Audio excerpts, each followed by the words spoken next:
भारतीय समाज जो आपला topic that we are going to start, sorry, आपण जो टॉपिक चालू करणार आहे इंग्लिश झालं तर सांगा. सो आता GS पेपर 1 मध्ये जो तुमचा सिलेबस आहे, जो पेपरचं जे नाव आहे भारतीय वारसा, संस्कृती, इतिहास आणि जागतिक भूगोल, महाराष्ट्राच्या काही भारांशासह आणि समाज, म्हणजे जो पेपरचं नाव आहे पण त्याच्यात समाज मेन्शन आहे. इंडिया UPSC याच्यामध्ये त्यांनी अँड सोसायटी असा टॉपिक मेन्शन केलेला आहे. आणि त्याच्यामध्ये मग सिलेबसमध्ये जे प्रश्न आहेत, सॉरी टॉपिक्स आहेत, ते एक एक बघत जाऊ. आणि आज आपण सगळा टॉपिकच बघून PYQ बघायचे UPSCत काय काय आले. आता पहिलं लक्षात ठेवा, हा टॉपिक खूप इम्पॉर्टंट आहे कारण हा टॉपिक 4 ठिकाणी येतो. तुम्हाला एसेमध्ये, आपण जेव्हा एसेचा क्लास बघणार आहे, निबंध कसा लिहायचा आणि निबंधात काय लिहायचं. निबंधात काय लिहायचं याच्या अर्धा थीम्स आहेत. त्याच्यामध्ये जेंडर इश्यूवर थीम आहे आणि त्याच्यामध्ये एक थीम येते सोशल इश्यूजवर. ओके, त्यामुळे ती काय मी परत शिकवणार नाही सेपरेट. हिथं सोशल इश्यू सगळे आपल्याला डिस्कस करायचे आहेत, भारतीय समाजाचे मॅटर. त्याच्यानंतर ह्या पेपरमध्ये पण हा टॉपिक म्हणजे आपण जे शिकतोय तो पेपर 2 मध्ये जे Shingade sir use to take governance and social justice, जो नवीन बॅचवाल्यांचा नंतर होईल, ते सोशल जस्टिसच्या टॉपिकमध्ये पण ज्या थिअरीज आहेत तो पण पार्ट ह्याच्यामध्ये पण आपल्या जस्टिसच्या थिअरी आहेत. ह्याच्यामध्ये पण कन्सेप्ट आहे पुढच्या पेजवर सोशल एम्पॉवरमेंटच्या. ओके, आणि परत ॲडमिनिस्ट्रेटिव्ह इथिक्स पण टॉपिक आहे आपला नीतिशास्त्रामध्ये, प्रशासकीय नीतिशास्त्र. त्याच्यामध्ये पण जस्टिस आणि इंडियन सोसायटी, व्हॅल्यू सिस्टीम, ग्लोबलायझेशनचा इम्पॅक्ट ऑन व्हॅल्यू वगैरे सेमच टॉपिक येतात, ऑलमोस्ट 4 ठिकाणी रिप्लेस. त्यामुळे मी शिंगाडे सरांना सांगितलेलं की जेंडर इश्यू वगैरे काही घेऊ नका, कारण इकडे मी अर्धा तास तुम्हाला जेंडर इश्यू फुल डिटेलमध्ये शिकवणार आहे, कारण इथंही तुम्हाला सेपरेटली मेन्शन आहे role of women etcetera etcetera. तर पहिलं तर हा टॉपिक खूप जास्त ठिकाणी, आणि ह्या टॉपिकमध्ये जे शिकणार आहे ना, प्रश्न पुढे गेल्यावर तुम्हाला कळेल, प्रश्न सगळे करंट अफेअर्सच्या अँगलनी आहेत. त्याच्यामुळे ह्या टॉपिकचं बेसिक काही वाचत बसायचं नाही. ओके, सो ज्यांच्याकडे बुकलेट नाही आहे ते मराठीचं बुकलेट घ्या, भारतीय समाजचं मी जे दिलेलं 51 पेजेस आहेत, ते डायरेक्ट तेवढ्यात नोट्स वाचायच्या, काही दुसरं वाचत बसायचं नाही. ओके, आणि मी जे शिकवतोय तुम्हाला असले फालतूचे प्रश्न येणार आहे, समाज आणि संस्कृतीत काय फरक असतो, ओके, जात आणि पंथात काय फरक असतो, हा हे मी सगळं सांगेन तुम्हाला समजून यायला, विषू समजायला. पण प्रश्न जे येणार आहेत ना ते टोटली करंटच्या अँगलने असणार आहेत. करंटच्या अँगलनी काय प्रश्न असतात ते तुम्हाला आता पुढे थोडक्यात कळेल, टॉपिक दाखवताना सांगतात. त्याच्यामुळं हे आज PYQ तुम्हाला देईन, ह्या सगळ्या PYQचे मॉडेल आन्सर मिळतील तुम्हाला, प्लस ह्या PYQ वरून मी माझी टॉपिकची लिस्ट बनवली आहे. ओके, तुम्हाला प्रिंटआउटमध्ये काय आहेत त्याच्यात अजून ॲडिशनल टॉपिक टाकलेत, आणि करंट अफेअरमध्ये जे येतात त्याचं पण मॉडेल आन्सर मी बनवून डायरेक्ट देईन तुम्हाला. तो आमच्या एडिटरला देईन मी, आणि त्याने एकदा इंग्लिश आन्सर बनवली की ट्रान्सलेट करून माझे एडिट करतो मी, आणि मग ट्रान्सलेटरकडे जाऊन त्यांच्याकडून एडिट होऊन मराठीत मिळतील. ओके, ते 50-60 प्रश्नांची स्ट्रेट फॉरवर्ड मॉडेल आन्सर. ह्याच्यामध्ये बेसिक काही वाचायचं नाही, मी जे देतोय तेवढंच. आणि हा क्लास काही फालतूमध्ये दुसऱ्या गोष्टी करत बसू नका. आणि याच्यानंतर आता तुमची मेन्स कधीही असू शकते पुढच्या वर्षी. आपण ह्या वर्षीचे डिस्कस केले, पुढच्या वर्षी अजून काहीतरी सोशल इश्यू ॲड होऊ शकतो. त्यामध्ये करंटमध्ये जे बघताय ना तेवढंच बघायचं, एखादा इश्यू. पण हे शिकवलं की तुम्हाला कळतंय करंटमध्ये काय वाचायचं. आणि हा टॉपिक आधी का करायचा, आणि ह्याच्यामध्ये जे टॉपिक्स आहेत ना सगळे, जस्टिस, रिजनॅलिझम, सिक्युलरिझम वगैरे वगैरे, हे सगळे जर तुम्ही नीट समजून आले ना तर तुम्ही करंटच्या ज्या पण नोट्स वाचताय ना, न्यूजपेपर वगैरे वगैरे, बाकीचे इश्यू तुम्हाला खूप आरामात कळत जातात. म्हणजे पेपरचं जे टॉपिक वाचायचं अंडरस्टँडिंग प्रचंड चांगल्या लेवलला होतं. आणि त्यामुळे हे जे सगळे इश्यू आहेत ते आता काय काय प्रश्न आलेत वगैरे ते कळत कळत मी तुम्हाला सांगेनच पुढं कसं प्रिपेअर करायचं आहे. मग त्याच्यामध्ये हा टॉपिक GS पेपर 1 मध्ये हा पॉईंट पण मी बऱ्याच वेळा सांगितलेला आहे, भारतीय वारसा आणि संस्कृती आणि इतिहास एक टॉपिक आहे. तुम्हाला 20 प्रश्न येणार आहेत, 10 मार्काचे 10, 15 मार्काचे 10, 250 मार्काला. त्यातले 6 ते 7 प्रश्न येणार आहेत एवढ्या भागावर. भारतीय संस्कृती, इतिहास, वारसा, संस्कृती आणि इतिहास. इतिहासामध्ये भारताचा आधुनिक, जगाचा इतिहास आणि स्वातंत्र्यानंतरचा भारत. 4 टॉपिकवर 6 प्रश्न आधी सांगितले.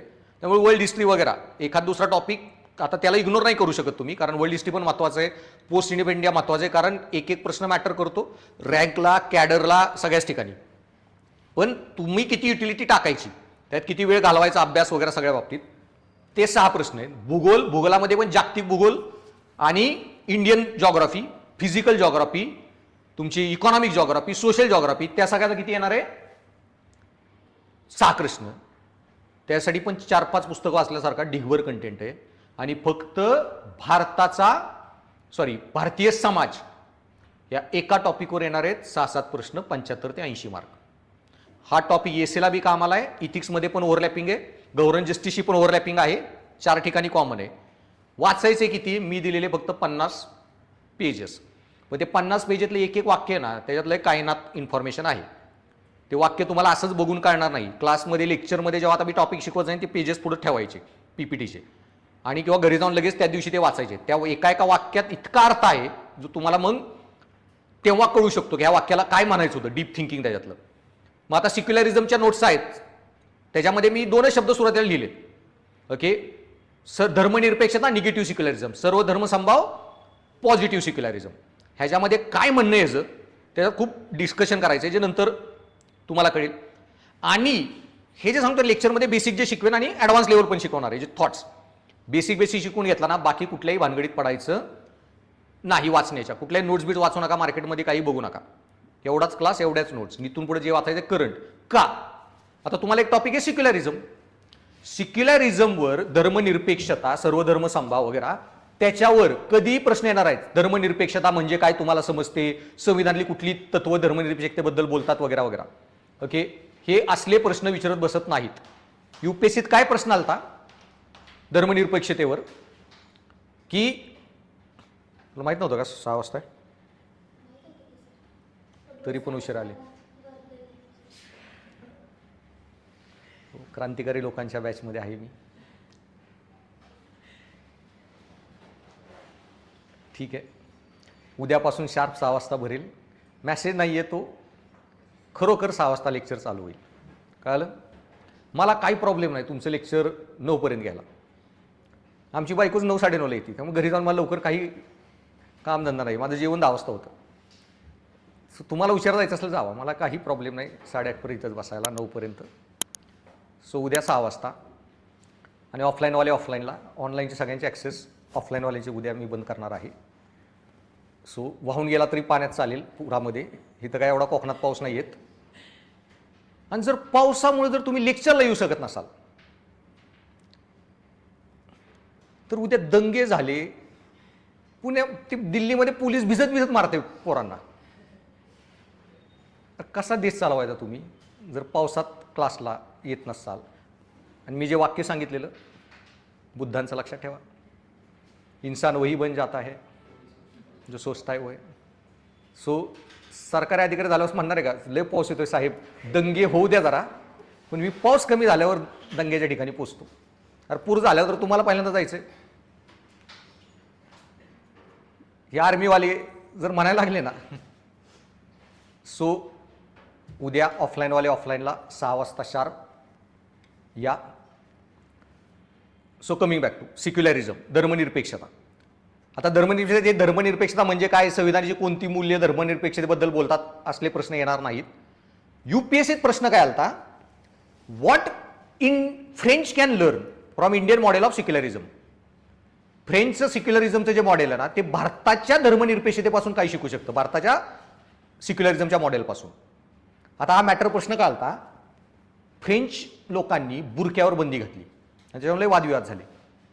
मग बुरक्यावर बंदी घालणे हे फंडामेंटल राईट्सच्या अगेन्स्ट आहे का, तुम्ही धर्माची परंपरा महिलांवर अत्याचार करणारी ती हटवताय, याच्यामुळे वादविवाद झाले. आता इश्यू काय ना, मग सिक्युलरिझममध्ये 4-5 मॉडेल येतात. 4 मॉडेल. पहिलं मॉडेल रशियन मॉडेल, जे कुठं लिहू नका, मेन्शन करायला नुसतं मेन्शन करा. रशियाचं सिक्युलरिझम मॉडेल काय, Karl Marx, religion is opium of masses, धर्म म्हणजे आपूची गोळी.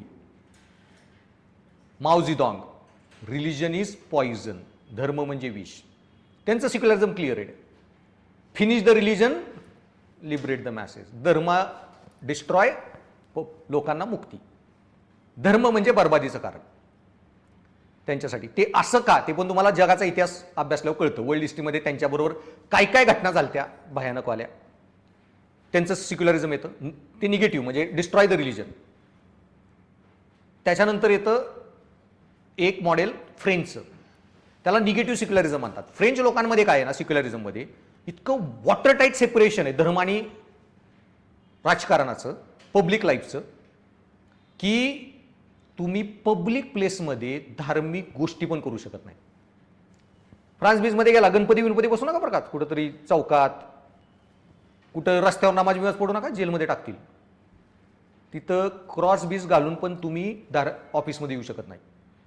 धर्म घरात किंवा चर्चमध्ये किंवा मंदिरात, पब्लिक प्लेसमध्ये आणायचाच नाही. का? हे जो उत्तर जागतिक फ्रेंचचा इतिहास राज्यक्रांतीचा त्याच्यात मिळतं. धर्माने इतका हाताताईपणा केलता की लोकांना एकच गोष्टीकडे हजारो वर्षात, finish the religion and keep it out. परत तो लोकांच्या पब्लिक लाईफमध्ये आलाच नाही पाहिजे, राजकीय जिंदगीत आलाच नाही पाहिजे. Finish it, separate it. त्यामुळे तिथं बुरखा हा पण धार्मिक सिम्बॉल मानतात, पब्लिक प्लेसमध्ये घालायचा नाही. बुरख्यावर बंदी घातली त्यांनी. मग तिथं सूर्यनमस्कार करू नका फ्रान्समध्ये कधी गेला तर, रस्त्यावर बिस्त्यावर उचलून नेतील, खरोखर सांगतोय. ब्रुटल कडक लॉ आहेत तिथं. आणि त्याच्यामध्ये तो निगेटिव्ह सेक्युलरिझम, अमेरिकेचं पण निगेटिव्ह सेक्युलरिझम येतं, पण थोडं ह्यांच्याच एवढं वॉटर टाईट सेपरेशन नाहीये फ्रान्ससारखं. अमेरिकेचं म्हणणं काय, तुम्ही बायबलवर हात ठेवून शपथ घेऊ शकता, तुझं व्यक्तिगत इच्छा. प्रेसिडेंट असला तरी तू पण व्यक्ती आहे, तू धार्मिक आहे ना, बायबलवर हात ठेवून पण शपथ घेऊ शकतो एखादा. तसा एखादा कॉन्स्टिट्यूशनवर पण घेऊ शकतो शपथ. त्यामुळे तुम्ही पब्लिक प्लेसमध्ये पण धर्म पाळू शकता, शपथ संविधानावर हात ठेवून घेत आहे. पण राजकीय पॉलिसीमध्ये, डिसिजनमध्ये धर्म आला नाही पाहिजे. Politics and religion totally separate. इकडं धर्म आणायचा नाही, धर्म तिथून बाजूला ठेवा. ओके, कुठली स्कीम धर्माची बनवू शकत नाही. धार्मिक लोकांनी दिलेला टॅक्सचा पैसा धर्मावर वापरू शकत नाही. आणि मग इंडियाचं मॉडेल येतं पॉझिटिव्ह धर्म, सर्व धर्म समभाव. फ्रेंच आणि अमेरिकन मॉडेलला म्हणतात निरपेक्षता. आणि भारतामध्ये टॅक्सचा पैसा सरकार धर्मावरही खर्च करू शकतं. वारीवर काय चाललंय, खर्च चाललाच आहे ना सरकारचा, सिक्युरिटी वगैरे. तुम्ही धर्माचा आहे, चॅरिटी कमिशनर, कितीतरी मंदिरांना देणगी घेतो, ट्रस्ट वगैरे सरकार चालवते, ट्रस्ट वगैरे, ते मंदिरांचा खर्च, मंदिरांचं रिपेअरिंग होतं, मस्जिदांचं पण होतं वगैरे. फक्त तुम्ही कुठल्याही एका गोष्टीसाठी स्कीम बनवू शकत नाही, फक्त मंदिरांना पैसे देणार, धार्मिक गोष्टींच्या रिपेअरिंगसाठी पैसे. मग ते मंदिर असो, मस्जिद असो, चर्च असो, गुरुद्वारा असो, तुम्ही कायद्यात फरक करू शकत नाही धार्मिक स्थळ कुठलं. पण सरकार धर्मावर पैसे करू शकतं खर्च, पण याचाच अर्थ मग सरकार धर्म बदलू पण शकतं. सरकार धर्मावर कायदे बनवू शकतं. साबरीमालामध्ये महिलांना एंट्री मिळणार जर साबरीमालामध्ये मंदिरावर खर्च करेल सरकार तर. सो आपलं मॉडेल सर्व धर्म समभाव हे गांधी, नेहरू आणि बाबासाहेब तिघांच्या 3 आयडियातून जन्माला आलेलं आहे. ते तुम्हाला तिकडं कळेल. ह्या तेवढ्या गोष्टी बेसिक वाचून घ्यायच्या. ह्याच्यानंतर प्रश्न डायरेक्ट असेच येतील. फ्रान्स काय शिकू शकतं. तर आता आधी जेव्हा फ्रान्स बनला ना, 100% लोक तर ख्रिश्चनच होती. फ्रेंच राज्यक्रांती झाल्यावर तेव्हालाही उन्माद झालता. त्यामुळे त्यांचा पॉईंट होता बरोबर की आत्ताही केलता धर्मानी प्रकार मानवी जीवनामध्ये. मग आज ना उद्या त्यांना तो धर्म मिटवला. पण त्यावेळी तुम्ही फक्त ख्रिश्चन होता. आता वेगवेगळे धर्म आलेत, वेगळ्या धर्माचे वेगळे ओपिनियन आहेत. तुम्ही सगळं तुमच्याच प्रिझममधून बघू शकत नाही. ओके. आणि त्याच्यामुळे काही गोष्टी धार्मिक सिम्बॉल कॅरी करणे हे तुम्ही ॲग्रेशन करता याचा अर्थ नाही होऊ शकत. एखाद्याने टिळा लावलाय ओके म्हणून काय तो ॲग्रेसिव्हली धर्म दाखवतोय स्वतःचा असा नाही अर्थ होत. ओके. जे त्या फ्रेंच लोक बघतात ज्या अँगलनी. सो बाई आपलं बुक्का बिक्का तर आपलं वारकरी बिरकरी शिल माणसं आहेत लावून फिरतात. पण धार्मिक सिम्बॉल म्हणजे तुम्ही धर्म आपला हे करायला आणताय, प्रस्थापित करायला आणताय. हे एक्सप्रेशन पब्लिक लाईफमध्ये धर्माचं आलं नाही पाहिजे. सो मग काय ते शिकू शकतात वगैरे. मग त्यांचं म्हणणं काय, आपलं म्हणणं काय, आपल्यात काय चांगले पॉईंट आहेत जे त्यांनी घेतले पाहिजेत वगैरे. अशा टाईपचे जे प्रश्न येणार आहेत सगळे घुमून फिरून. त्यामुळे ह्या टॉपिक लय डायनॅमिक आहे. ओके. पण त्याच्यामुळं बेसिक स्टॅटिक पार्ट मी जो क्लासमध्ये शिकवला त्याच्या पुढे काही बघत बसू नका. तिथून पुढे सगळं तुमचं ॲडिशनल नॉलेज आहे बघायचं आहे. आता ह्याला मी येतो टॉपिक्सला कुठले कुठले आहेत. पण त्याच्यामध्ये UPSCला ट्रेंड बघा. ह्या एका टॉपिकवर किती प्रश्न आलेत. सो 2024 मध्ये 5 प्रश्न आले 65 मार्क. 25चा पेपर टाकायचा राहून गेलो मी. 23 मध्ये 5 प्रश्न 65 मार्क. 22 मध्ये 4 प्रश्न 50 मार्क. 21 मध्ये 6 प्रश्न 80 मार्क. 2020 मध्ये 6 प्रश्न 90 मार्क. परत 80 मार्क. परत 75 mark. So on an average 75-80 फक्त एका पेपरचे आहेत. आधी कमी येत होते, 13 मध्ये 40 मार्क, 45 मार्क, 75. सो ओव्हरऑल 80 ते 90 मार्काचा हे झालेलं आहे, काय झालं म्हणतात, मार्क्स येतात ऑन अन ॲव्हरेज. आणि हा पेपर तर बाकी ठिकाणी पण अख्खा निबंधच या थीमचा येईल, सोशल इश्यूच्या.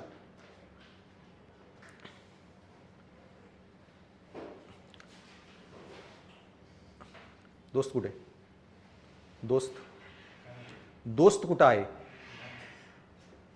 अशी असावी दोस्ती. ठीक आहे. सो हे जे निबंध मी सांगितलं ना, अक्का ह्या एका थीमवर येईल, सोशल जस्टिसच्या एक आलेला सोशल एम्पॉवरमेंट जो आहे, सामाजिक याच्यावर सशक्तीकरण, की there is no social justice without economic prosperity, but economic prosperity without social justice is meaningless. अख्खा टॉपिक इकडेच डिस्कस होणार आहे आपला. सो आर्थिक समृद्धीशिवाय सामाजिक न्याय निरर्थक आहे, पण सामाजिक न्यायाशिवाय आर्थिक समृद्धी ही कामाची नाही. So there is no social justice without economic prosperity. म्हणजे काय, 1955 बनला हिंदू कोड बिल, नंतर आला section 498A of IPC, domestic violence act. किती ना वाटते उद्या तुमच्या वडिलांनी तुमच्या आईच्या कानाखाली मारली, तुमची आई डिवोर्स घेईल, सेक्शन 498 IPC मध्ये जाऊन केस करेल. आहे कोणाची आई, तुम्ही दोघी कराल का नवऱ्याने उद्या मारल्यावर? हा, चूक काय म्हणली, चूक, ओके. म्हणजे तुझं म्हणणे की मी चूक करून पण मार खाऊ शकते, चूक न करताही खाऊ शकते, पण चूक नसलेून मार खाल्ला तर मी कंप्लेंट करणार. हे बरोबर का, चूक असेल तर ओके. ह्याच्यामध्ये इम्प्लिसिट अझम्पशन आहे की चुकीसाठी शिक्षा दिली जाऊ शकते. म्हणजे इंडियन समाजाचा प्रॉब्लेम आहे, छडी लागे चमचम विद्या ही गमगम, लहानपणापासून शिकवलेला. ह्याच्यामुळेच काही त्यांनी बॅन केलेलं आहे, लहान पोरं शिक्षकांनी कुठून येत. मास्तरला शिकवायला येत असेल ना, किती अवघड विषय मास्तर शिकवू शकतो, कुठून काय डोक्यात जात नाही. त्याचाच परिणाम आहे आपल्याला. अरे चूक असेल तरी मारायची काय गरज आहे, पॉईंट एवढाच आहे. सो म्हणजे तुझ्याकडून एखादी गोष्ट फुटली, चूक झाली म्हणून काय मारावं काय माणसाला. सो तू तुझ्या नवऱ्याची एखादी गोष्ट फोडली, त्यांनी तुझ्या 2 गोष्टी फोडाव्यात, एकमेकाला ची डोकी फोडण्यापेक्षा. सो चूक तर that is your not justifiable. पण तुम्हीच का डिवोर्स घ्याल, तुमच्या आया का घेत नाहीत. बेसिक पॉईंट एवढाच आहे, इकॉनॉमिक इंडिपेंडन्स. आता महिला पोरींकडे नोकऱ्या आहेत, फायनान्शियल एम्पॉवरमेंट आहे वगैरे. सो कायदा बोले 3 पिढ्या आधी बनला आहे. इकॉनॉमिक इंडिपेंडन्स एम्पॉवरमेंट आत्ता चालू झालं आहे. So there is no social justice without economic prosperity. अख्खा एसेच एवढ्या टॉपिकवर होता. सो बेसिकली ते एसेच्या एसे अख्खे तसेच येतील.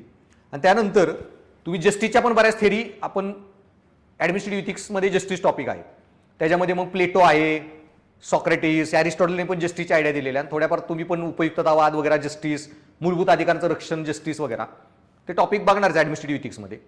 पण जस्टिसवर जर प्रश्न आला, हित किंवा काल ह्यांनी पण शिकवलं असतील शिंगाडे सरांनी वगैरे, सोशल जस्टिस वगैरे, पण ते सरांना म्हणले की 1-2 टॉपिक तर राहिले तर राहू द्या, कारण ते परत इकडे रिपीट होतातच. पण हित मी जे जस्टिसच्या थेरी शिकवणार आहे ह्या प्रचंड हाय लेवलच्या असणार आहेत.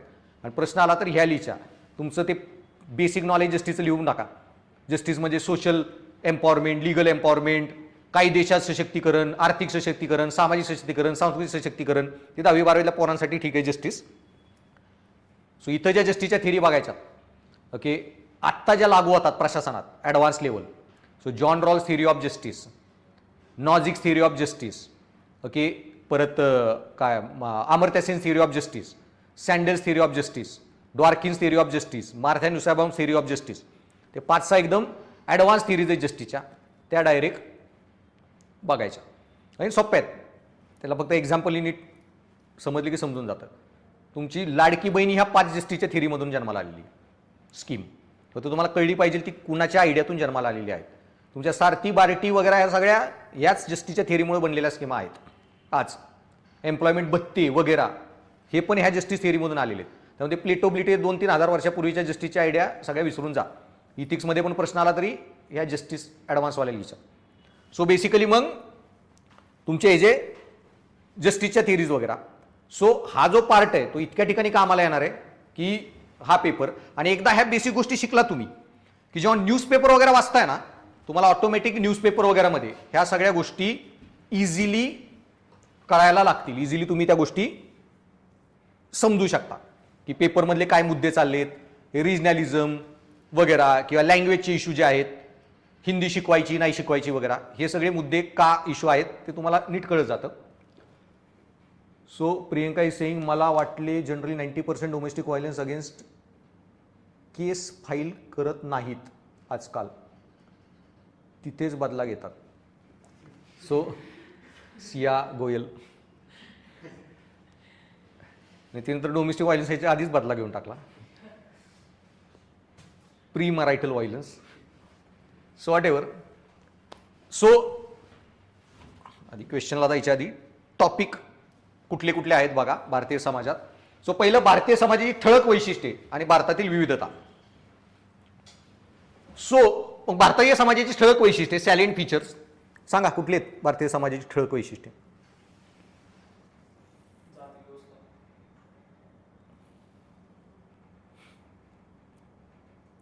ते म्हणा ना आपण पांढऱ्या बोर्डवर काळा ठिपका लागला, ते काळा ठिपका दिसायचा. जाती व्यवस्था, अरे एवढे चांगले गुण सांग की तुला तू काळा ठिपका कसा दिसतोय पांढऱ्या बोर्डवर. एवढी भारताची डायव्हर्सिटी आहे. हा मग विविधतेत एकता, मग तेच प्रश्न म्हणतोय भारतात विविधतेत एकता, पण कुठली विविधता आहे ते सांग. तुला विविधता जातीची दिसली, काय माणसं आहेत. म्हणजे किती चांगलं शिकवा तिकडे लक्ष नाही जाणार. क्लास टाइमवर चालू झाला नाही. सो ठीक आहे सांगा.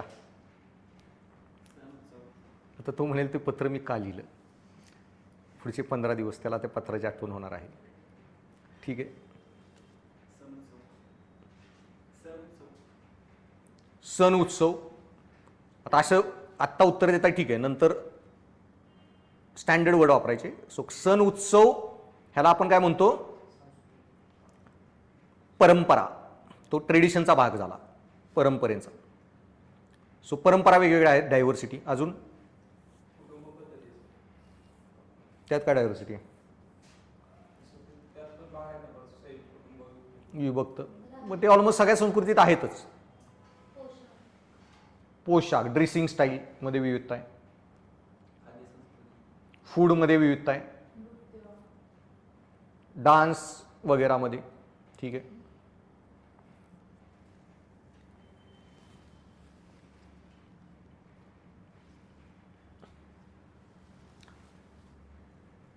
सो रजनी शेगावकर सर्वधर्म समभाव, पण ते आपल्या विविधतेचं हे नाहीये. मला विविधता कुठल्या प्रकारची सांगा. आपल्यात विविधतेत एकता आहे ती वेगळी गोष्ट आहे, सर्वधर्म समभाव म्हणून विविधतेत एकता आहे ती वेगळी गोष्ट आहे. आपल्या संस्कृतीच का सगळ्यात म्हणजे काय फीचर्स आहेत सेलियंट, सगळं तुम्ही सांगितलं.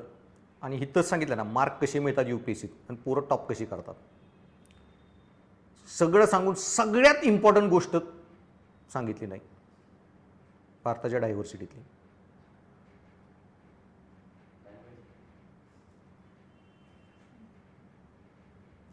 सगळ्यात महान डायव्हर्सिटी जी आहे इंडियाची ती लँग्वेज, भाषा. कुणी सांगितलं, मी नाही ऐकलं. मी संस्कृती काय परंपरा तेवढंच ऐकलं.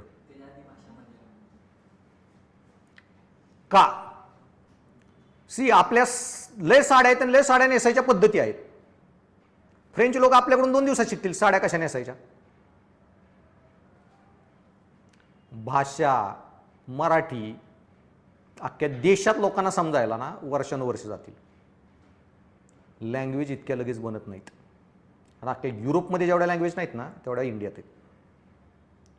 आणि लँग्वेज बनायला हजारो वर्ष लागतात. खाद्य संस्कृती वर्षा 2 वर्षात 10 वर्षात बदलेल, 20 वर्षात बदलेल. भाषा नवीन बनवून दाखवा बरं तुम्ही, पिढ्याने पिढ्या निघतील एक भाषा बनायला. सगळ्यात पॉवरफुल गोष्ट जी आहे संस्कृतीची लिंग्विस्टिक डायव्हर्सिटी भारताची. बाकी चुटूरपुटर आहेत चांगले आहेत त्या, पण डान्स बिन्स काय नवीन म्हणतात नवीन जातात. रॉक आलं, जेनजी तर काय काय प्रकार काढते, रॉक रॅप वगैरे सगळे मिक्सिंग.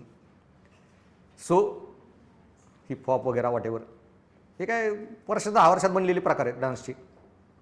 नवीन उत्सव, चॉकलेट डे, टाय डे, हे डे तो डे, नवीन नवीन उत्सव बी बनत आहेत ग्लोबलायझेशनमध्ये. भाषा कोण एकटा बनवू शकत नाही. 50-100 लोक पण नाही बनवू शकत. त्याला 50-100 जनरेशन द्यावं लागतात. जेव्हा तुम्ही ग्रामर बनवता, लँग्वेज बनवता, सिंटॅक्स बनवता, पास ऑन करता, त्या शब्दाचा तोच अर्थ समजायला जे आपल्याला शब्द बोलायचा तो वर्षानुवर्ष घेत जातो, तेव्हा कुठं ती भाषा बनत जाते.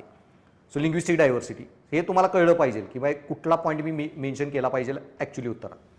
त्यानंतर आहे role of women and women's organisation. हा टॉपिक इथंच मी शिकवून शकणार आहे लँग्वेजच्या अँगलनी. सो परत हा टॉपिक शिकवणारच नाही आहे. जेंडर इश्यू 7-8-10 तास पूर्ण समजून टाकायचे. Then population associated issue. आता हा जो टॉपिक आहे ना, दारिद्र्य आणि लोकसंख्या आणि त्या संबंधित मुद्दे, ह्याचे काही वाचू नका. कुठल्या पुस्तकातले 2011चे स्टॅटिस्टिक वाचत बसू नका. ते एमपीएससीला तुम्हाला फॅक्टसाठी लागलं तर थोडंफार. पण आता नवीन सर्वे येणार आहे, नवीन पॉप्युलेशनचा सेन्सस येईल, सगळा नवीन डेटा येईल आणि त्या नवीन डेटामध्ये नवीन सगळे ज्या फाइंडिंग येणार आहेत, प्रश्न सगळे त्याच्यावर येणार आहेत. आणि त्याच्यामध्ये पण काय आहे की असलं नाही विचारणार आहे, प्रीमध्ये विचारतील सेक्स रेशिओ किती इंडियाचा आणि हे काय ते काय. इथं तुम्हाला प्रश्न काय येणार आहे, पॉप्युलेशनमध्ये पण काही ट्रेंड आहेत. त्याच्यामध्ये एक टॉपिक येतो सिल्वर इकॉनॉमी. काय म्हणतात त्याला, रजत अर्थव्यवस्था. काय असतो कन्सेप्ट सिल्वर इकॉनॉमी?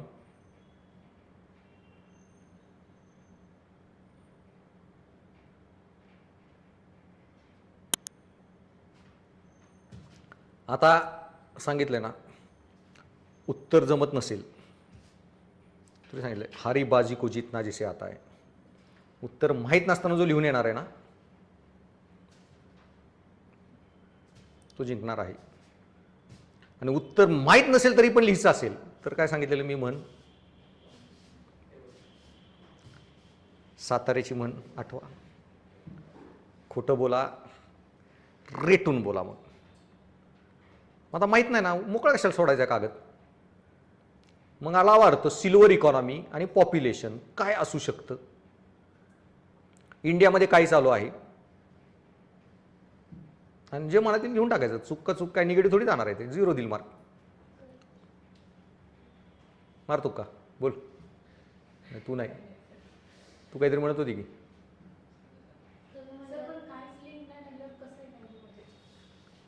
ते मी डोक्यात, मग ते सांगतो ना, डायरेक्टच काही लिहायचं नाही आहे ना, त्याला तर्क करून लिहायचं काहीतरी. सो सिल्वर इकॉनॉमी शब्दावरून पॉप्युलेशन, भारतामध्ये काय चालू आहे याच्यावरून याचा काय अर्थ असू शकतो आठवायचा, लिहून टाकायचा. पण UPSC पण प्रश्न असेच देते की तुम्हाला हिंट मिळून जाते प्रश्नातच. मी तुम्हाला रँडमली डायरेक्टली एक शब्द देऊन विचारत आहे.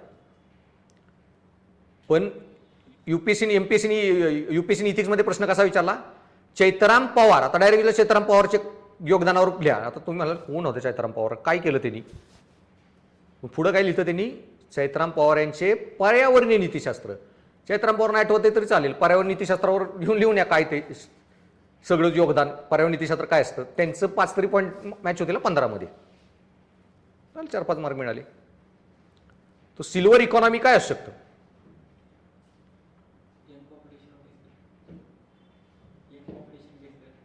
मग ते ब्लॅक इकॉनॉमी झालं असतं. आता तरी मारा तुक्का. सिल्वर रंगाशी काय रिलेशन आहे त्याचं,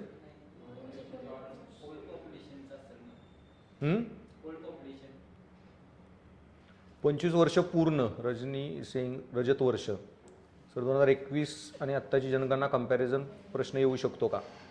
प्रश्न येऊ शकतो कंपॅरिझनचा. ट्रेंड काय बदललेला आहे त्या टाईपमध्ये एका दुसरा. That's it. So silver economy म्हणजे ज्या इकॉनॉमीत म्हातारी लोक जास्त आहेत 60 वर्षाच्या वरची, आणि मग 60 वर्षाची पेक्षा जास्त पुढच्या 20 वर्षात इंडियामध्ये प्रचंड लोक वाढणार आहेत. पण इंडियामध्ये जर तरुण पॉप्युलेशन कमी आणि म्हातारं पॉप्युलेशन जास्त असेल तर काय होणार आहे? ऑटोमॅटिकली इकॉनॉमीमध्ये मग ह्या लोकांची केअर घ्यायला तुम्हाला नर्सेस लागतील, हॉस्पिटल्स, गेरॅट्रिक इन्स्ट्रुमेंट लागतील वगैरे. ऑटोमॅटिकली ही लोक काय थोडी हॉटेलमध्ये जाऊन बसतील, मग घरी झोमॅटोन वगैरे फूड ऑर्डर वगैरे करणार, ब्लिंकिट वगैरेवर गोष्टी ऑर्डर करणार. तुमची गिग इकॉनॉमी अजून वाढणार. आणि ही जी इकॉनॉमी जी म्हाताऱ्या लोकांसाठी ऑपरेट करणार आहे, बिकॉज त्यांचं पॉप्युलेशन वाढलं वगैरे, त्याला आपण म्हणतो सिल्वर इकॉनॉमी. पण आता सिल्वर म्हणजे 60 वर्षाच्या पुढचे लोक म्हणतो. पण ज्या रेटनी पॉप्युलेशन बदलत आहे हेल्थ केअर, काही वर्षांनी 70-75 पर्यंत लोक हट्टीकट्टीने व्यवस्थित काम करू शकतात. सरकार रिटायरमेंट एज पण 60चं 70 वर करून टाकेल, 75 वर करून टाकेल हळूहळू. कारण तुमचे बेटर मेडिकल हेल्थ केअर आहे, औषधं चांगली आहेत, लाईफस्पॅन अजून वाढणार आहे. आणि मग त्याच्यामुळं ओके तुम्हाला ओल्ड एज लोकांसाठी पूर्ण नवीनच इकॉनॉमी बनणार आहे. ओके आजारांसाठी पण, इव्हन म्हाताऱ्या लोकांसाठी मॅक्झिमम काय त्याला म्हणतात हे फिजिओथेरपिस्ट वगैरे असतात, त्यांची देशाला जास्त गरज पडेल, त्यांच्यावर जी इकॉनॉमी चालेल वगैरे. आणि सो काय बदल, सो असे तुम्हाला काय करंटमध्ये ट्रेंड आहे प्रश्न फक्त त्याच्यावर येणार आहे.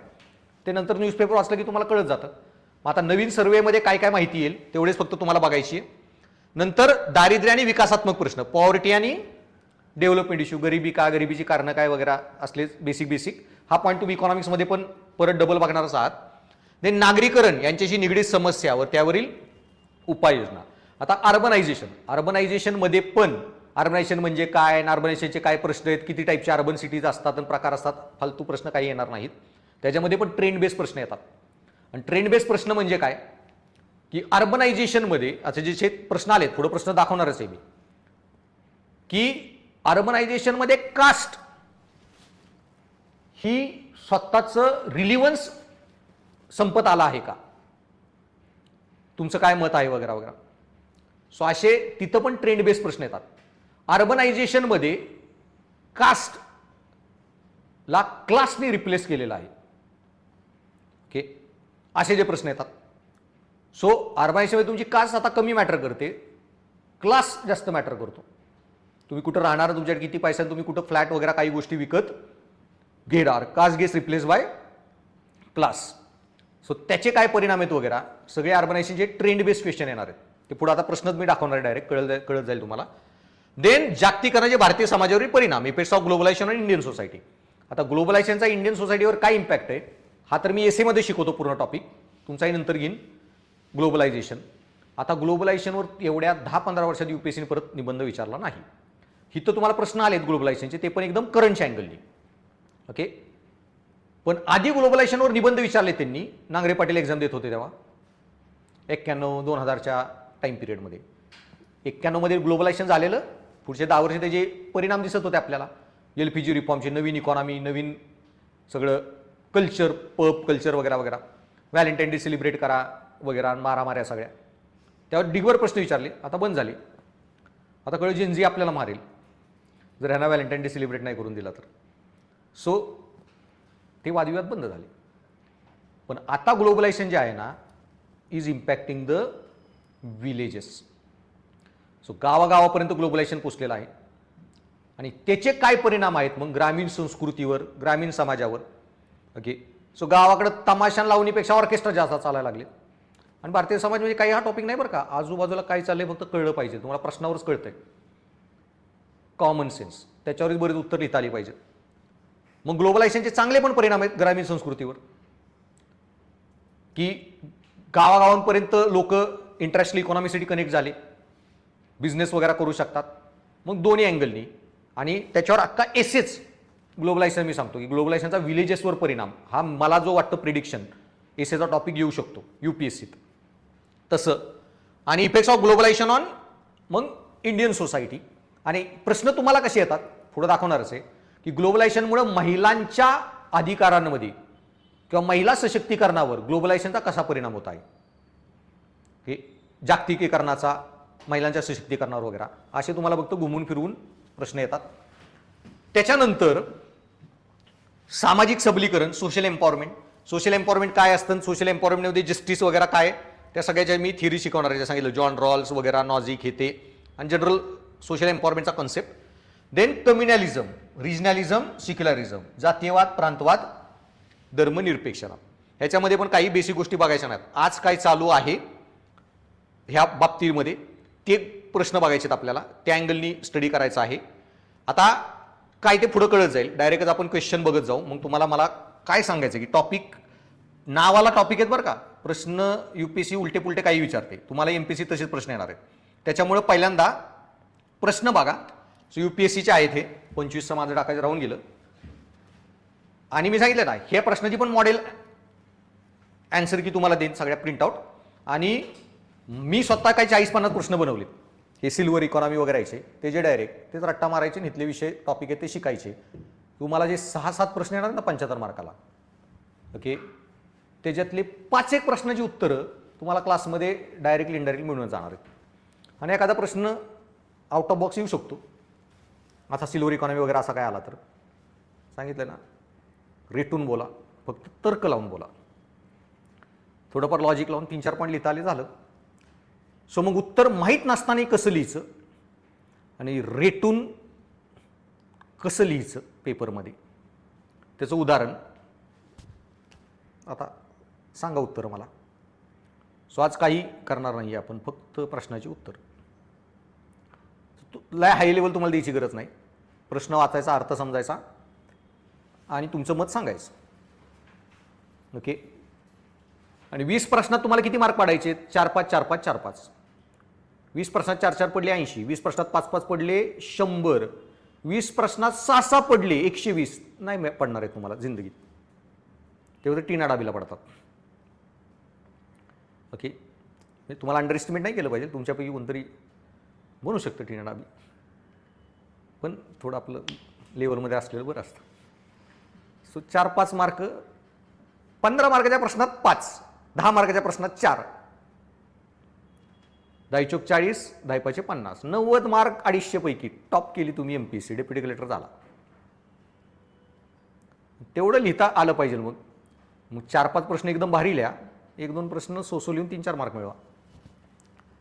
सो सांगा, पहिला प्रश्न काय बघा, भारतातील सांस्कृतिक विविधता आणि सामाजिक आर्थिक उपेक्षा यांमध्ये सखोल परस्पर संबंध आहे, या विधानाचे चिकित्सक विश्लेषण करा. Critical analysis proposition that there is high correlation between India's cultural diversity and socio economic marginality. So त्यांचं म्हणणं आहे भारतातल्या काही सांस्कृतिक गट हे सामाजिक आर्थिकदृष्ट्या मागासलेले आहेत. तुम्हाला मान्य आहे का? नाही. आणि प्रश्न बघून अभ्यास करा बरं का, काही बंडलबाजी शिकवतात मार्केटमध्ये सोशल ह्याच्या नावावर काहीतरी बेसिक पॉईंट.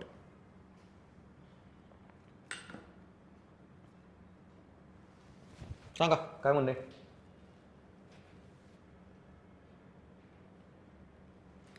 जे ऑनलाईन आहेत, नंबर दिसत आहे, त्यांनी आपले नंबर बदलून अकाउंटला नाव टाका. माहीत नसेल तर त्या माणसाला विचारा, बँगलोरची मुलगी आहे टेक्निकल हँडल करणारी, ते नंबर हटवून नाव. आणि नंबरवाल्यांनी मेसेज केला तर मी उत्तरच देणार आहे ऑनलाईन. ते कोण माणूस आहे, काय नाव विचारतोय, प्रश्न विचारतोय, नाव आणि ते डिस्प्ले होऊ द्या. सो अकाउंटला नाव टाका, लॉग इन ID तुमच्या ॲपच्या ह्याला, प्रोफाईल अपडेट करा. सांगा, बोला लवकर. आहे सर. सांग. कारण आदिवासी भागामध्ये त्यांची भाषा जी असते ती जेव्हा शिक्षणामध्ये ती लोक येतात तर त्यांना त्यांची भाषा जी वेगळी असते. आणि कारण विचारलं नाहीये तुला, कशामुळे मागास आहेत, मागास आहेत का नाही तेवढं विचारलंय. कारण पण लिहू शकते, कारण क्रिटिकल अनालिसिस आहे. सो तिचं म्हणणे मागास आहेत. उदाहरण, मॅक्झिमम ट्रायबल कल्चरली डायव्हर्स झाली, ट्रायबल लोक, आदिवासी लोक, आणि आदिवासी लोक आर्थिकदृष्ट्या मागास पण आहेत. हे तू प्रूव्ह केलं, क्वेश्चन बरोबर आहे. आणि याचं उदाहरण काय, उदाहरण दिलं. कारण काय ते क्रिटिकल अनालिसिसमध्ये लिहिलंय. कारण मी ती सांगत होती त्यांच्या भाषा वेगळ्या आहेत, मेन स्ट्रीममध्ये आले भाषाच कळत नाही, जसं तुम्हाला इंग्लिशमध्ये मार्क पडत नाहीत त्यांना मराठी हिंदीत नाहीत मार्क पडणार, कारण ट्रायबल लँग्वेजेस वेगळ्या, इकडच्या मेन स्ट्रीम लँग्वेजेस वेगळ्या, तुम्हाला वेगळ्या शाळा लागतील त्यासाठी, जे गव्हर्नमेंट आता काढते एकलव्य स्कूल. अजून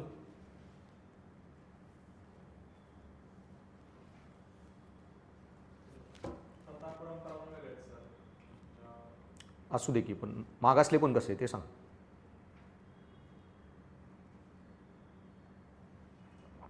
काही संस्कृतीकडे मागासलेले आहेत. अरे एवढं काय रॉकेट सायन्स विचार करताय, आजूबाजूला बघा. हल्लय लॉजिकल UPSC फक्त सेन्सवाल्या लोकांनाच पास होते, लिटरली सांगतोय. कळायला पाहिजे काय चाललंय माझ्या आजूबाजूला. कमी अभ्यास लागतो, लिटरली सांगतोय मी. अभ्यासापेक्षा कॉमन सेन्स लय लागतो, पण strategy. That is very disasters to say, and which is actually good thing ना. काय वाईट आहे, आपण मी तेच केलं पाहिजे. संस्कृती आपल्या बापदाने हजारो वर्ष सोडलेली आहे. शिक्षण काय आहे ते, शिक्षण घेतलेले जादा बेरोजगार आहेत. बिना शिक्षण घेणारे बघा गावाकडे सगळे पगार कमवत आहेत, काय ना काय ते हातपाय मारून काम करते. इंडिया की एज्युकेशन पॉलिसी, एज्युकेशन सिस्टीम, एज्युकेशनच्या एसेमध्ये डिस्कस करू आपण 8 पॉईंट. इंडियाची एज्युकेशन सिस्टीम लोकांना अनएम्प्लॉयड बनवते, कॅपेबल बनवण्याच्या ऐवजी. इंडियाचा कारण MA झालाय, MBA झालाय, अरे MBA झालोय मी कसं काय खड्डं खोदायचं काम करू. अनएम्प्लॉयमेंट बनवणारी सिस्टीम आहे आपली. त्यात काय चुकीचं नाही ना, चांगली गोष्ट आहे. संस्कृती जपतायत. आपणच येडे आहोत इथं जीन्स पॅन्ट टी-शर्ट घालून पुण्यात रस्त्यावर ट्रॅफिकमध्ये चिखल अंगा उडतोय आणि इथं येऊन बसलोय. मला फक्त बायको म्हणाय जा तू, तुमचा क्लास बंद, सगळं बंद, बॅग घेऊन गावाकडं शेतात निवांत. आपले ते जंगलात राहत आहेत, त्यांची संस्कृती पाळतायत, enjoy their life, live much better quality life. But तो आपला टॉपिक नाही आहे, आपल्याला दोन्हीचा संदर्भ सांगायचा आहे. अरे गदड्यांनो बघा ना आजूबाजूला, म्हणजे इथं नाही, समाजात लेवल आजूबाजूला बघा. अरे फासू पारधी कम्युनिटी आज पण ट्रायबल नाही पण मायग्रेट करतात, सेटल नाही आहे, कल्चरली वेगळे, डायव्हर्स, सोशिओ इकॉनॉमिकली बॅकवर्ड. काय यात लॉजिक लावायचं आहे.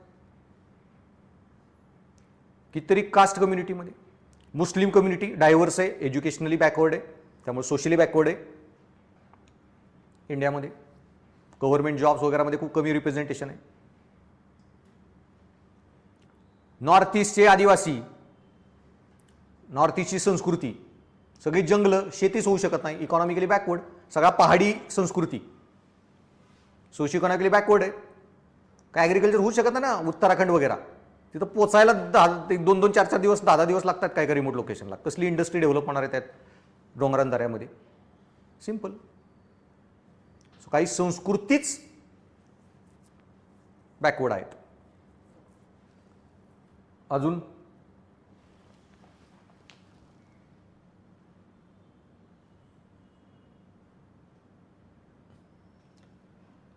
अंधश्रद्धा जास्त बघतात वगैरे वगैरे, हे तुम्ही लय चुकीचे क्रिटिकल पॉईंट एखाद्या संस्कृतीबद्दल लिहित आहात. आपल्याकडे अंधश्रद्धा, आपल्या घरात शिकलेली अंधश्रद्धा लोक कमी नाही आहेत, ओके. पण आपला तो इश्यूच नाहीये. हा वाक्य बरोबर आहे का नाही ते सांगायचंय. सौरभ म्हणते होय, कारण लँग्वेजेस कनेक्टिव्हिटी वाढवण्यासाठी मदत करते आणि त्यामुळे सामाजिक आर्थिक असा असमानता निर्माण होते. फाईन.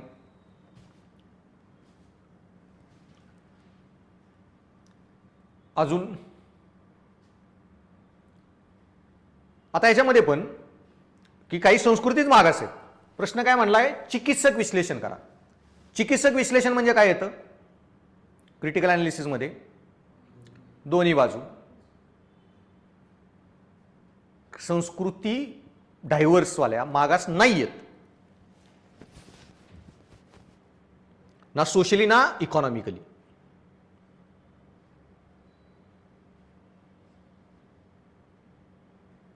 सांगा.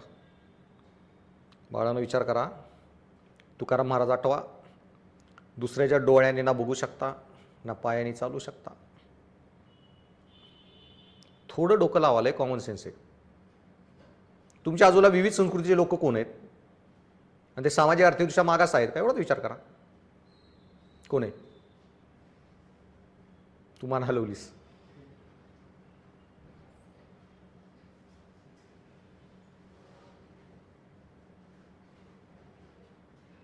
बोल पटकन, तुझं उत्तर देण्यात 10 वाजायचे इथंच लेक्चर संपाय. सर त्यांची कास्ट मधली पण ते असं काही दिवसांसाठी गावात राहण्यासाठी येतात. ठीक आहे. अरे मी डिसॅग्री करायला होतोय. सपोर्टमध्ये का लिहिते? सपोर्टचे पॉईंट सांगितले ना मी. वेस्टिंग घाटमधले असे पण काही ट्राईब्स आहेत ज्या मायग्रेट करतात किंवा जसं आता भीमतडीला हे होतं त्यांचे जे असतात विमतडी जत्रा. क्राफ्ट हे आपण एक्सप्रेशन देतो ते आपण हे नाही आहेत, म्हणजे त्यांची विविधता आहे, म्हणजे थोडी सोशली मागासवर्गीय. ठीक आहे ना, पण तुम्ही परत सपोर्टचेच पॉईंट सांगताय. सपोर्ट झालं की आता आपण चिकित्सक विश्लेषणमध्ये काय म्हणलंय, मी याच्याशी ॲग्री करत नाही. काही संस्कृतीतले लोक सामाजिक आर्थिक दृष्ट्या मागासलेले नाही, त्याचं उदाहरण सांगा म्हणतोय मी. आता आहे त्याचे बघितले ना आपण. त्यांचे उद्योग आहेत स्पेसिफिक उद्योग त्या सरकार तांदूळ देते त्यांना आता स्कीममध्ये, त्यामुळे मागासले पण कमी झालेले आहेत. अरे जगात इंडियातली सगळ्यात डायव्हर्स आणि सगळ्यात मायनॉरिटीवाली संस्कृती कुठली आहे? पारसी. इकॉनॉमिकली बॅकवर्ड आहेत का? सोशली हे आहेत का? अनटचेबल. तुम्ही म्हणाल 2 कानफडात दे मला, पण मला जॉब दे. पारसी लोक, सिंधी लोक, जैन, मारवाडी, संस्कृती वेगळी, सोशल इकॉनॉमिकली बॅकवर्ड नाहीत. सगळ्या इंडियातल्या एसटी कम्युनिटीचा ची डोकेदुखी जी एकच संस्कृती आहे, मीना राजस्थानची. UPSC मधल्या 50% सीट मीनावाल्यांच्याच असतात. 50% राहिलेल्या भारतासाठी असतात. माहिती आहे ना तुम्हाला? SC मध्ये का ST मध्ये? ते ST मध्येच येत असेल का, मला माहित नाही. का SC मध्ये येते? हां, SC मध्ये 50% सीट मीना लोकच घेतात. नावाला ती शेड्यूल कास्ट आहे, पण इंडियातली पारसी कम्युनिटी सारखी कम्युनिटी, सगळे बिझनेसमन, एकदम एलिट कॉलेजेसमध्ये शिकलेले पोरं, एकदम फिल्म स्टार सारखं त्यांच्या बऱ्याच जणांची लाईफस्टाईल असते. त्यांना बी SCचं रिझर्वेशन आहे. म्हणून सुप्रीम कोर्टाने आणले SC ST मध्ये सब क्लासिफिकेशन, जे करायचं. दरवर्षीचा कुठलाही UPSCचा मागचा रिझल्ट डाउनलोड करा आणि नुसती मीना सरनेम वाचत जावा. किती भेटतात बघा. Culturally diverse, not socio economically backward. Even socially backward नाही आहे ती. मीना कम्युनिटीला एलिट पकडतात. त्यांचा जो बिझनेस मीनाकारी आर्ट वगैरे जी होती ना तिथं. सो सोशली पण त्यांना मार्जिनलाइज नाही आहेत ते. सो हा जो काय झाला म्हणतात इश्यू आहे मीना कम्युनिटीचा, so not socio economically backward. So Parsi, हे 4-5 पॉईंट झाले. बस झालं, उत्तर झालं. आणि फक्त आता क्रिटिकल म्हणल्यावर ह्याच्या मागची कारणं पण द्यावी लागतील, हे असं का वगैरे वगैरे. पुढं, समान सामाजिक आर्थिक स्थिती असलेल्या जातींमध्ये आंतरजातीय विवाहांची प्रवृत्ती वाढत असली तरी आंतरधर्मीय विवाह तुलनेत कमी आहेत. का आहेत? चर्चा करा.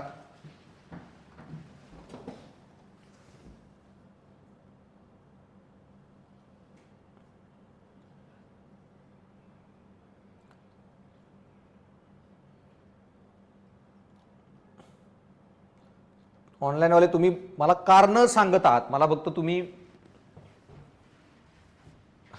उदाहरणं सांगा. बरं, आता हे सांगा, समान सामाजिक आर्थिक स्थिती असलेल्या जातींमध्ये आंतरजातीय विवाहांची प्रवृत्ती वाढत असली तर आंतरधर्मीय विवाह तुलनेने कमी आहेत. का आहेत?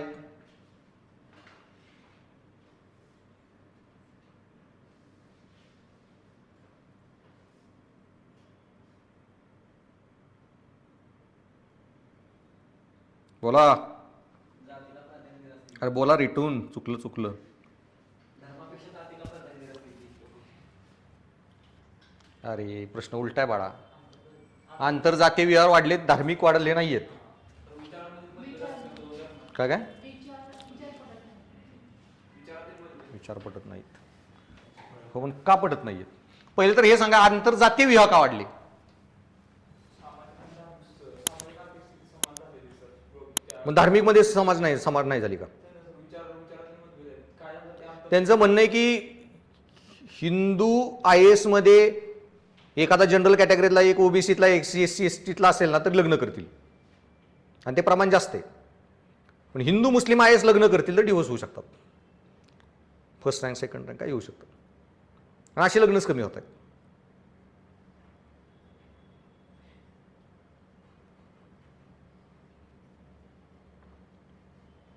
तर एक का?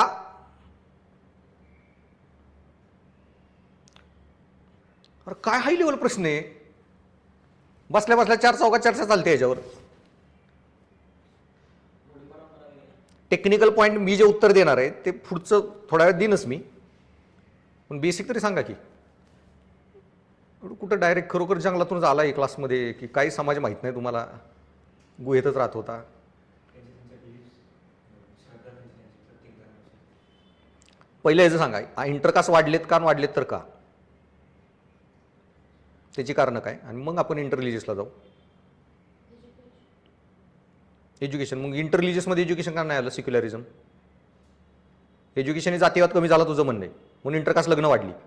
मग धार्मिक वाद का कमी नाही झाला? काय काय घटना आहेत ना सर, जेव्हा ते ज्या घटना होत्या त्यामुळे होऊ शकत ठीक आहे, प्रॉपागेंडा वगैरे. पण मी तुम्हाला काय विचारतोय, मला आंतरजातीय विवाह वाढलेत का प्रश्न म्हणतोय हो. का वाढलेत एवढ्याची उत्तर द्या ना. तुम्ही परत धार्मिकच भानगडीत चाललाय. आता काय करता तुम्ही? इंस्टावरती एवढंच बघताय. लव्ह मॅरेजेस वाढले. अरे मला उद्या येऊ का मी नको क्लासला? अरे लव्ह मॅरेजेस वाढले, मग आंतरधार्मीय का नाहीत वाढले, आंतरजातीय का वाढले? हाच प्रश्न आहे परत. तुम्ही फिरून तिथंच येत आहे. एकाने तर द्यायला का नीट उत्तर. जी शाळांची ही पण आहे ना, मिशनरीचे सगळे स्कूल असतात, ख्रिश्चनचे वेगळे, त्यामुळे स्कूल वेगळे असतात. शिक्षण पद्धती वेगळी असते. ठीक आहे, क्लोज टू इट त्या पॉईंटला येतो. अरे पण एवढं हाय लेवल काय रे, इझी बोल हे करा. अरे कास्ट ही ऑक्युपेशनल डायव्हर्सिटी होती. ह्या जातीने हे काम करा, त्या जातीने ते काम करा. अरे पण कुठल्याही जातीने कुठलंही काम करा. गावची जत्रा ही सगळ्या जातीसाठी सेमच आहे. भैरवनाथ सगळ्यांसाठी सेमच होता गावचा. सगळे सण वार परंपरा सगळेच आहेत. प्रत्येकाच्या घरी दिवाळी होतेच ना, कुठलीही कास्ट असली तरी. बेंदूर होतच ना, कुठली तरी कास्ट असली तरी. ओके, तुमचं जे दसऱ्याचं पूजन होतं, सुतार स्वतःची हत्यारं पुजतो, लोहार स्वतःची हत्यारं पुजतो, क्षत्रियात होते तर तलवार पुजायचा, शेतकरी असेल तर ते नांगर पुजायचा. अरे पण गोष्ट वेगळ्या पुजल्या जातील आपापल्या ऑक्युपेशन. गौंडी कोण असेल त्याचं ते ह्याचं पुजेल, तो सिमेंटचं काम करायची गोष्ट. पण सण तर एकच होता ना. त्याच्यामुळं लग्न झालं तरी तुमच्या बिलीफ्स आणि आयडियाज एवढ्या चेंज होत नाहीत. सण वार उत्सव सगळं सेमच असतं.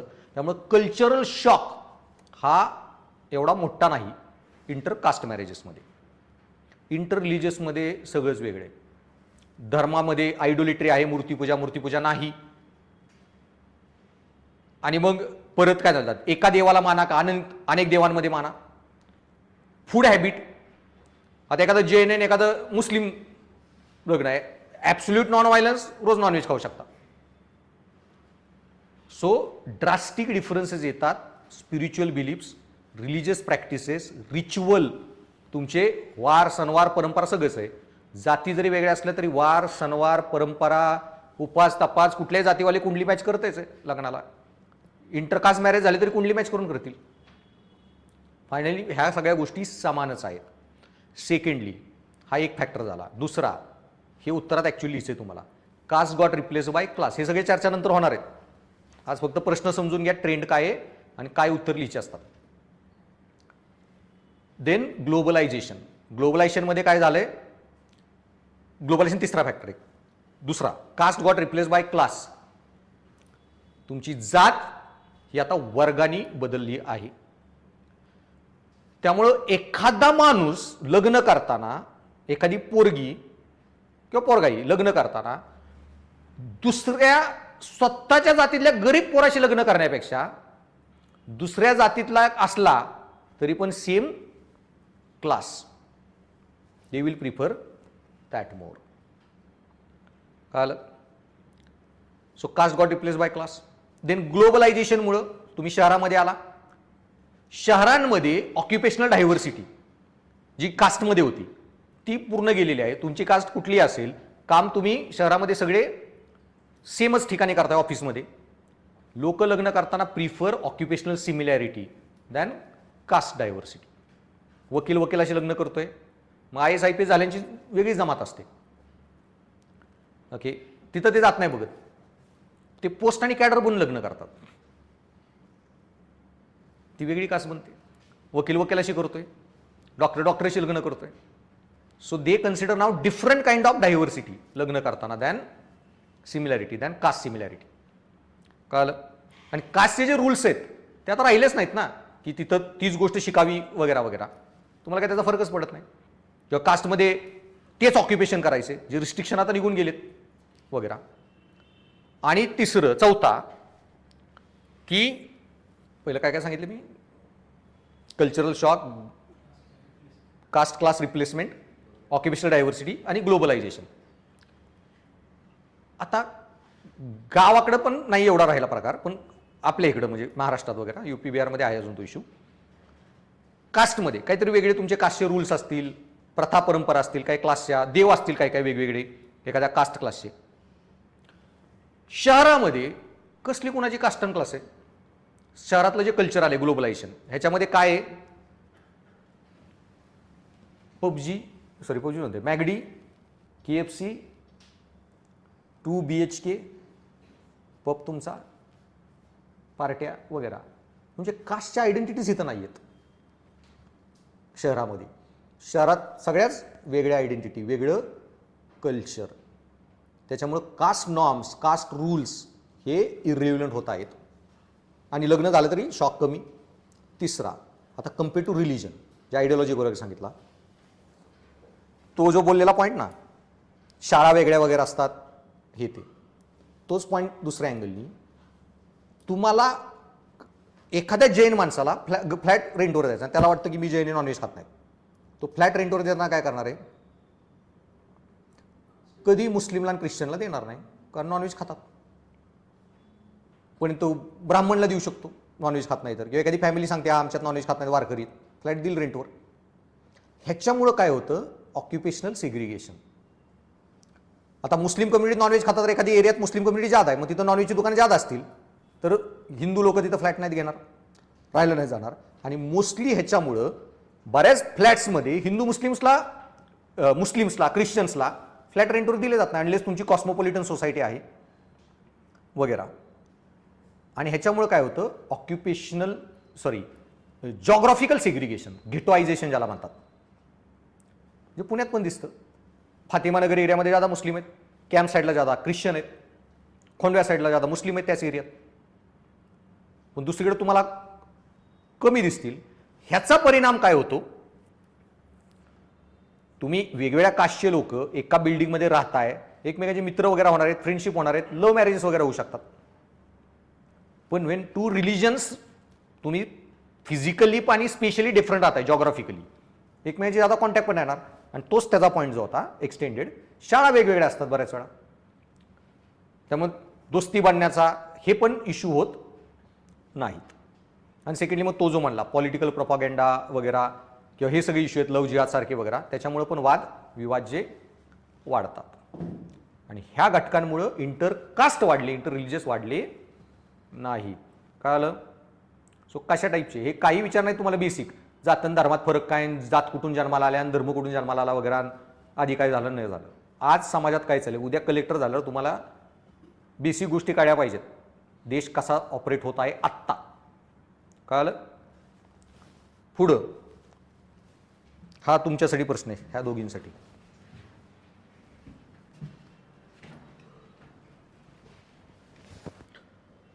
सो कोणतरी म्हणत आहे अननोन नंबर, जात आणि धर्म यामध्ये धर्म हा मोठी बाब आहे.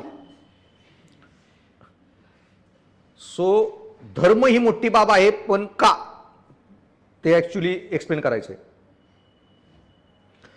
सौरभमध्ये इंटरनेट कनेक्टिव्हमुळे लव्ह मॅरेज वाढलेत, मग इंटरकास्टच का वाढले, इंटररिलिजियस का नाही वाढले, हा प्रश्न आहे.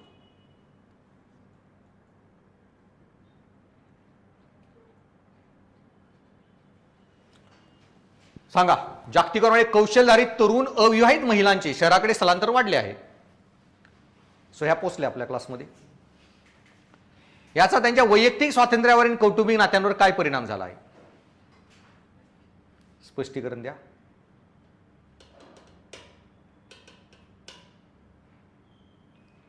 खतरनाक प्रश्न असतो ना, पुढे पुढे कळेल तुम्हाला. युपीएससी तुमच्या विचार करण्याच्या मर्यादेच्या पुढे जाते, एक पाऊल वेळेच्या बी पुढे. कळेल तुम्हाला यांनी कधी काय प्रश्न विचारले. सांगा.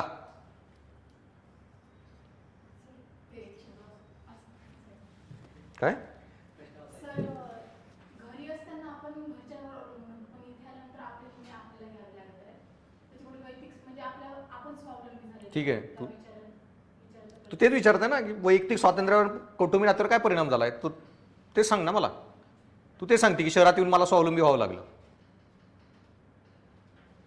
सकारात्मक आणि नकारात्मक दोन्ही परिणाम आहेत. सांग.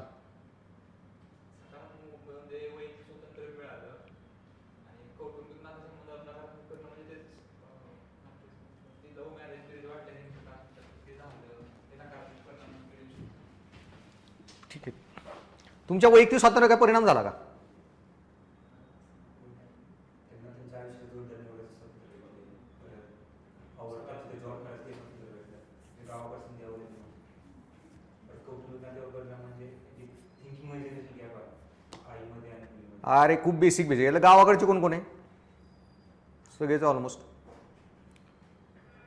गावाकडं कुस्तीच्या तुमच्या तालीम बिलीम असेल, पोरं जिम करताना दिसतील. पोरी दिसतात का? कोविडमध्ये एक बाई चालायला न्यायची. माझे बायको, आई, मी, पप्पा जायला लागलो चालायला रोज 5-6 किलोमीटर. मग ते बघून माझा मित्र त्याला म्हणले ये तुझ्या बायकोला घेऊन. असं करत करत नंतर 100 बायका बघून चालायला लागल्या. ही आहे, ही जाती माझी बायको तेव्हापासून. सो पॉईंट इज, बरं ती गावाकडे घाल्यावर साडीच घालायची. आता कोविडला वर्षभर काढायचं आहे गावाकडं वगैरे, ती पंजाबी ड्रेस पण घालायची. हळूहळू बाकीच्या बी बायका अरे ती पण घालते, चला काय प्रॉब्लेम नाही, आपल्याला कोण काय नाही म्हणणार. सो बेसिकली कपडे कसे घाला, जिम वगैरे, कुठले जॉब करा वगैरे, इव्हन काय म्हणतात, इव्हन मोबिलिटी तुमची. रात्री एखाद्या दिवशी पिक्चरला वगैरे जा, तिथं गावाकडं 6-7 नंतर घराबाहेर नाही जाऊन देणार वगैरे. हे जे रिस्ट्रिक्शन सगळे आहेत, ह्या बाबतीत जे महिलांना स्वातंत्र्य मिळालं. सो बेसिकली ग्लोबलायझेशनचा काय इम्पॅक्ट